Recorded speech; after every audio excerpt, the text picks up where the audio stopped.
छत्तीसगढ़, जहां घने जंगल, विरासत और लोक कथाएं हर कोना अपने अंदर छुपाए बैठे हैं।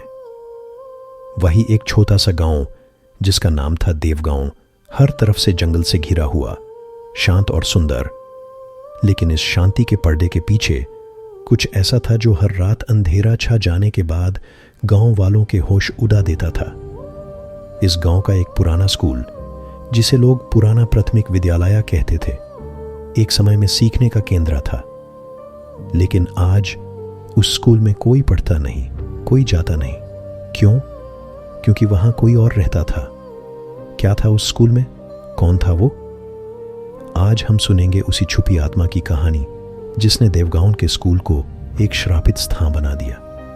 कहानी यह बात 1968 की है, जब देवगांव का स्कूल अभी भी चालू था। वहां एक नया अध्यापक आया था, विश्वानाथ मास्टर जी। बड़े ही ज्ञानी और कठोर शिक्षक, पर दिल से बहुत ही अच्छे। बच्चों से प्यार करते, उनकी परवाह करते। पूरा गांव उनका सम्मान करता था। लेकिन कुछ ही महीने बाद कुछ अजीब होने लगा। रात के समय स्कूल से घंटी बजने की आवाज आती। लोगों ने सोचा कोई जानवर होगा या कोई शरारती लड़का। लेकिन जब एक दिन गांव का एक नौजवान राजू स्कूल के पास गया तो उसने कुछ ऐसा देखा जो जिंदगी भर नहीं भूल सका। राजू ने देखा एक पुरुष सेफ्ट कुर्ता और धोती में चौक से ब्लैक बोर्ड पर कुछ लिख रहा था। उसने पीछे से आवाज लगाई, कौन है? लेकिन उस आदमी ने पीछे मुड़कर नहीं देखा। जब राजू करीब गया तो उस आदमी ने धीरे से बोला, क्लास शुरू हो गई है, बैठ जाओ। जैसे ही राजू ने उसका चेहरा देखा, उसके पैर थिरक गए। वो विश्वानाथ मास्टर जी थे। लेकिन बात यह थी कि मास्टर जी का तो एक हफ्ते पहले ही स्कूल में दिल का दौरा पड़ने से देहांत हो चुका था। राजू जोर से चिल्लाया और बेहाल होकर वापस भाग गया। उसके बाद से स्कूल बैंड हो गया। लोग कहते हैं मास्टर जी की आत्मा अब भी हर रात स्कूल में पढ़ाती है।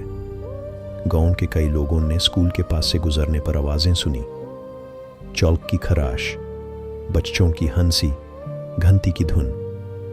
लेकिन सबसे ज्यादा डरावनी बात तब हुई जब 2005 में कुछ शहरी स्टूडेंट्स जो हॉरर व्लॉग बना रहे थे, उस स्कूल में रात को रुक गए। उन्होंने कैमरास लगाए, टॉर्चेस लेकर अंदर घुसे। पहले तो सब ठीक था, लेकिन आधी रात को ब्लैक बोर्ड पर खुद ब खुद लिखना शुरू हो गया, मैं वापस आ गया हूं, पढ़ाई छोड़ी नहीं है मैंने। एक लड़की नेहा बेहोश हो गई।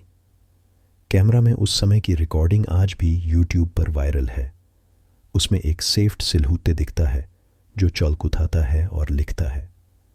जब स्टूडेंट्स भागने लगे तो दरवाज़ा बैंड हो गया, बिना किसी के उस पर हाथ लगाए।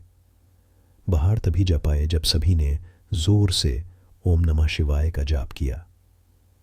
उसके बाद से गांव के लोग ने उस स्कूल के आसपास भी जाने से मना कर दिया। लोकल तंत्रिक पंडित शंभुनाथ को बुलाया गया, जिन्होंने कहा विश्वानाथ की आत्मा शिक्षा से जुदा हुआ था।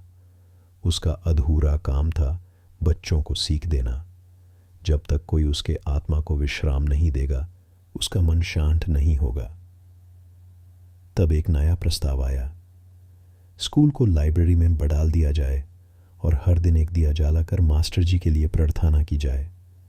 कुछ महीने तक लोगों ने ये प्रथा चालू रखी और धीरे धीरे वो आवाज़ें कम होने लगी, लेकिन पूरी तरह कभी ख़त्म नहीं हुई। आज भी अगर आप देवगांव जाओ और रात को स्कूल के पास से गुजरो तो हल्की सी घंटी की आवाज़ सुनाई देती है। लोग कहते हैं मास्टर जी की आत्मा शिक्षा में इतनी समा गई थी कि वो मृत्यु के बाद भी स्कूल छोड़ नहीं पाई। क्या आप कभी उस स्कूल जाने का साहस करेंगे? ये कहानी सिर्फ एक भूतिया कथा नहीं, ये एक याद है उस अध्यापक की जिसका जुनून उसके मृत्यु के बाद भी जिंदा है। अगर आप भी किसी ऐसे हॉन्टेड जगह गए हो या आपके पास कोई ऐसी भयानक कहानी है तो हमें ज़रूर बताइए। और याद रखें, हर अंधेरा सिर्फ खाली नहीं होता, कभी कभी उसमें कोई होता है